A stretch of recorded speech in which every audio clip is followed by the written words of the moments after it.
love. Now what's fascinating, okay, we want to know what unconditional love is and if it can be expressed and if it can be real, okay? What's fascinating, we spoke of specific people that we could possibly unconditionally love, our grandkids, as long as the kids take them away, possibly, all right?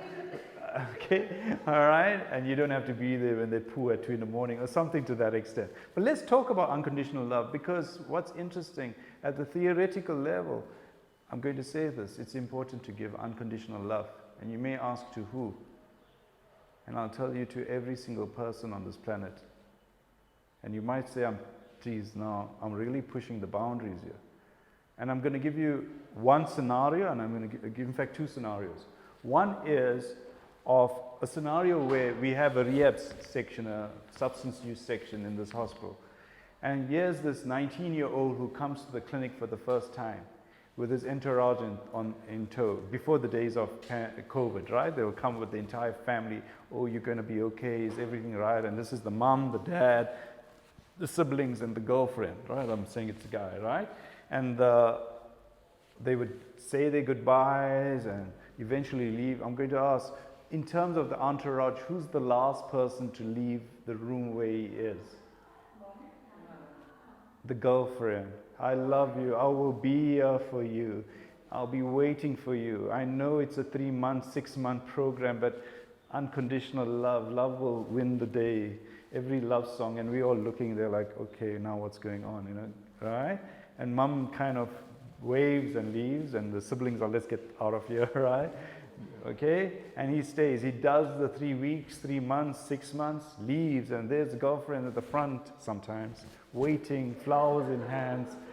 Sometimes she's never there, you know, and that's what we got to deal with, right? And lo and behold, she was there, and oh, wow, love conquered, won the day. You know, they'll make a movie about it. And then, as the case is, he relapses. Next year, his insurance kicks in again. He's brought in through the front door. From that entire entourage, who generally is missing now at this point? Girlfriend. She was the one claiming unconditional, absolute love. I'm not saying it's any fault of hers. You can't blame her. Maybe at 18, she's got a life to live and got all those things. And yes, let's fast forward this movie. We've watched it a few times maybe. And he comes in the 7th time. It's the 10th year. It's happening. In that entourage, who's left? Mom. Dad, I don't want anything to do with that bugger. Down with the first. Siblings, we are emigrating. We have got rights to go to Siberia. We are going there, right? We are moving to the Karoo, you know. The Antarctic has a mission going on, right? Mom is there that last time. Unconditional, absolute love. In spite of the fact that the doctors are probably maybe saying, you know, whose patient is it this time around? What I'm getting at is logic and rationality stems in. You're looking at it, possibly judging the situation, seeing it for what it is, knowing it may be a problem that cannot be solved. What is mom there with love? You know, we mentioned trust even. You know you can't trust the person, but love prevails. Can I give a small story? Let me finish my story. Sorry, I gotta, or else we'll just, all right? Sorry, I'm just because I want us, I'll share with you why, because I want us to qualify what unconditional love is, or else we won't understand what it is. Sorry, all right? So what happens is unconditional love, what the mom demonstrates is in spite of person, people, situation, and circumstance. It's tough circumstances, the 6th, the 7th time. It's challenging situations. The person is messed up, but she loves in spite of. Like you said, you love the grandchildren. Why? Because there's an innocence. But what human beings demonstrate is the innocence flies out the window. And the challenge in love then comes in is to love in spite of all that. Now, I want to qualify this. Does that mean we all be naive, ignorant, stupid, and foolish in terms of love? Knowing that the person comes in, what is very important is you aware of people's nature. The mom is aware, but she prevails because of love. And the other scenario, story, I want to tell this story, which I think is important because it's a biblical story, is the one, if you follow the Christianity religion, you'll be aware of the story, is that after the Last Supper, right, Jesus has a conversation at some point with Peter in absolute love. And he shares with Peter of the future. He says, you will deny me 3 times. Now, beyond just messing up himself, Peter, he was going to deny Jesus 3 times. And Peter, in his logic and rationality, says, no ways. I love you. I care for you. I am your foremost, well, in some ways, your disciple. However, the circumstances and situation and the people surrounding Peter, the Romans at the time, and he was asked, are you a follower of Jesus of Nazareth?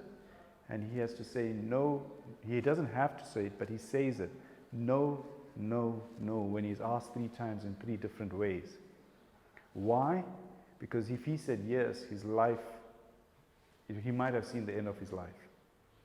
He feels absolute remorse and guilt because his love he might have felt did not sustain or live up to, very important, the absolute unconditional love of Jesus. He demonstrates unconditional, absolute love in spite of the fact that, as we know the story unfolds, that Jesus' life was in danger. He showed that he will love, and he was completely aware of the consequences of his love. He was completely aware of what will manifest. You and I would have been out of it. We would have closed off. We would have said, this is not good for our life, our safety. We'd be gone. I'm not saying now you put yourselves in danger. It's to be absolutely aware of what the consequences are. And this is what true love demands. True love is to love with awareness. We generally say love is blind. The problem is you can get killed in the process. Love with awareness, that is true love. That you know what you may be facing. And there's different scenarios where you might see it on a YouTube video, or where a mom will run into the lion cage because her son is in danger. Or the story of moms lifting a car off a child. They have no clue where she managed to learn how to bench press 1 ton or 2 tons, but she does it in the name of absolute love. Now you might say, what's this got to do with us? You and I need to learn to love unconditionally if you want to live on this planet compassionately, kindly, and with care.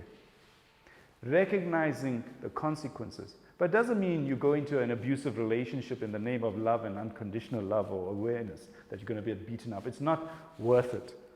You have to keep yourself safe. There is no purpose or meaning getting beaten up every day. But to keep your child alive might be seen as a purpose or a meaning or a legacy you're leaving behind. And I'm not just saying it, there's a story, and they speak of physical ability, where a mom was caught up in an ocean with a child threading. And the story still now makes me feel a bit woo, because a boat came along, right? And to rescue her and her child, and she's literally holding the child above the water. And they grab the child, she disappears into the ocean. The child is alive. He says, I'm not sure what my mom thought, what she felt. She sacrificed herself in the name of unconditional, absolute love. Her legacy, her meaning lives on.